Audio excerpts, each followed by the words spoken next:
आज हमारी class AHDP second year subject surgery, जिसमें आज हमारा टॉपिक रहेगा फ्रैक्चर ऑफ बोन्स, अस्थि भंग या हड्डी का टूटना। तो फ्रैक्चर क्या होता है, किन कारणों से होता है तथा इसके वर्गीकरण के बारे में पढ़ेंगे। तो पहले देखते हैं फ्रैक्चर की परिभाषा क्या है कि फ्रैक्चर किसे कहते हैं। किसी हड्डी व उपास्थि की निरंतरता का टूट जाना अथवा उसमें दरार आ जाने को फ्रैक्चर कहते हैं। इसमें हड्डी के किसी भी हिस्से का अलग होना ज़रूरी नहीं है, मतलब किसी हड्डी का अलग होना कोई ज़रूरी नहीं है, लेकिन उसमें क्या है, दरार पड़ जाना, इस प्रकार क्या होता है, फ्रैक्चर कहलाता है। ठीक है, अब कारण क्या है, इसके कारणों के बारे में पढ़ेंगे। फ्रैक्चर के मुख्य रूप से दो कारण हैं। तो नंबर 1 बाह्य कारण और नंबर 2 आंतरिक कारण। तो पहला देखते हैं नंबर 1 कारण। इसमें चोट लगने का कारण व उसके बल पर निर्भर करता है, मतलब चोट किस कारण से लगी है तथा उसका कितना बल है उस पर निर्भर करती है कि चोट उससे कितनी लग सकती है। ठीक है, फिर देखते हैं इसमें नंबर 1 है सीधी अथवा प्रत्यक्ष चोट, मतलब सीधी या प्रत्यक्ष चोट क्या है, इस बाह्य कारणों में ही आते हैं। तो देखते हैं पशु में फ्रैक्चर का ये मुख्य कारण है। यह चोट सीधी हड्डी पर निम्न कारणों से लग सकती है, जैसे वाहन से टक्कर होने पर। नंबर 2 पशु के आपस में लड़ने से। नंबर 3 किसी छोटे उपकरण जैसे लाठी आदि की हड्डी पर सीधी चोट लग जाना, तो क्या हो जाता है, अस्थि या उपास्थि में फ्रैक्चर हो जाता है। नेक्स्ट है अपना 2 नंबर अप्रत्यक्ष चोट। हड्डी पर सीधी चोट नहीं लगती है, लेकिन अन्य कारण से हड्डी क्षतिग्रस्त हो जाती है। एग्जाम्पल देखते हैं, जैसे पशुशाला का आंगन व सड़क के चिकने होने से पशु है क्या हो जाता है, फिसलना। ठीक है, नेक्स्ट है अपना पशु का तेज रफ्तार से दौड़ना।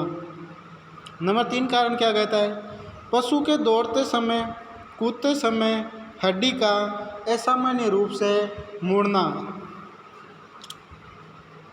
ठीक है, नेक्स्ट है आंतरिक कारण। आंतरिक कारण क्या है, इसके बारे में पढ़ेंगे। इसका संबंध मांसपेशियों के संकोचन से तथा हड्डियों की बीमारी से है। तो पहले देखते हैं मांसपेशियों का संकोचन। इसमें पशु की कंकालीय मांसपेशियों में बड़ी तेज़ी से संकुचन होता है, जिससे क्या है कि हड्डी का कोई टुकड़ा मुख्य हड्डी से अलग हो जाता है। नोट में एक नोट लिखा है, इसके अंतर्गत देखिए, इस प्रकार का फ्रैक्चर साधारणतया छोटे बच्चों में होता है। मांसपेशियों का जो संकुचन के माध्यम से जो फ्रैक्चर होता है वो सबसे किस में होता है, जो छोटे बच्चे होते हैं ना, उसमें होता है। नेक्स्ट है अपना पैथोलॉजिकल फ्रैक्चर। इस प्रकार का फ्रैक्चर निम्न प्रकार की बीमारियों में फ्रैक्चर होने की संभावनाएं अधिक होती है। जैसे एग्जांपल में देखते हैं ओस्टियोमलेशिया, ओस्टियोपेरोसिस, ओस्टाइटिस। ठीक है, ओस्टाइटिस, रिकेट्स और बोन सिस्ट। इस प्रकार की बीमारियों में क्या पैथोलॉजिकल फ्रैक्चर हो जाता है। नेक्स्ट है फ्रैक्चर का वर्गीकरण। तो फ्रैक्चर का वर्गीकरण देखते हैं। फ्रैक्चर का वर्गीकरण के कई आधार पर, मतलब कई आधार पर है। तो पहले देखते हैं फ्रैक्चर का बाह्य वातावरण से संबंध। फ्रैक्चर है उसका बाह्य वातावरण से संबंध, इसके भी अलग अलग प्रकार है। फिर देखते हैं हड्डी के नुकसान पर आधारित फ्रैक्चर। हड्डी के नुकसान के आधार पर फ्रैक्चर, ये भी 2 प्रकार का होता है। फिर इनमें और अलग अलग प्रकार होते हैं। नेक्स्ट है फ्रैक्चर की दिशा पर आधारित। फ्रैक्चर किस दिशा में हो, तो इसके भी अलग प्रकार और भी है, मतलब इसके आधार है और इसके आधार पर ही और फ्रैक्चर है, इसके अंतर्गत पॉइंटों में बांटा गया है। ठीक है, नेक्स्ट देखिए फ्रैक्चर के हड्डियों की संरचना संबंध पर आधारित है। तो पहले देखते हैं हम फ्रैक्चर का बाह्य वातावरण से संबंध। फ्रैक्चर का बाह्य वातावरण से संबंध, इसमें देखते हैं नंबर 1, साधारण या समर्थ फ्रैक्चर। इस प्रकार के फ्रैक्चर में घाव नहीं होता है, हड्डी का कोई भी हिस्सा बाह्य वातावरण के संपर्क में नहीं आता है। ठीक है, नेक्स्ट है विवर्त फ्रैक्चर। इस प्रकार के फ्रैक्चर में घाव होता है तथा टूटता हुआ हड्डी का भाग वातावरण के संपर्क में आ जाता है और इसमें संक्रमण होने की काफ़ी संभावना होती है। ठीक है, नेक्स्ट है अपना जटिल अस्थिभंग या फ्रैक्चर।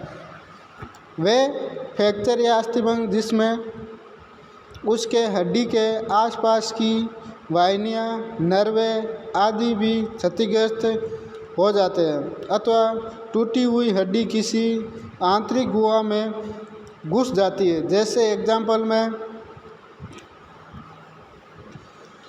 टूटी हुई फसली रिब्स फेफड़ों में घुस जाना, इसका एग्जाम्पल है। नेक्स्ट है हड्डी के नुकसान पर आधारित हड्डी के नुकसान पर आधारित फ्रैक्चर। ये इसमें पॉइंट नंबर 1 है अपूर्ण फ्रैक्चर। तो ऐसा फ्रैक्चर जिसमें अस्थिभंग रेखा पूरी हड्डी को पार नहीं करती है, इस प्रकार का फ्रैक्चर निम्न प्रकार का होता है। मतलब इस प्रकार का जो अपूर्ण फ्रैक्चर है वो निम्न प्रकार का होता है। Number 1 green stick fracture, number 2 fissure fracture, number 3 depression fracture. ठीक है, नेक्स्ट इसमें B2 है। B2 इसका B2 पार्ट पढ़ रहे हैं हम, हड्डी के नुकसान पर आधारित। तो B1 के बारे में अपूर्ण फ्रैक्चर। नेक्स्ट है पूर्ण फ्रैक्चर, इसके भी अलग अलग प्रकार है, फिर इसके बारे में पूरा पढ़ेंगे। ठीक है, तो आज की हमारी क्लास इतनी है। नेक्स्ट क्लास के लिए तैयार हैं। ऑनलाइन क्लास लेने के लिए आज सभी स्टूडेंट का धन्यवाद।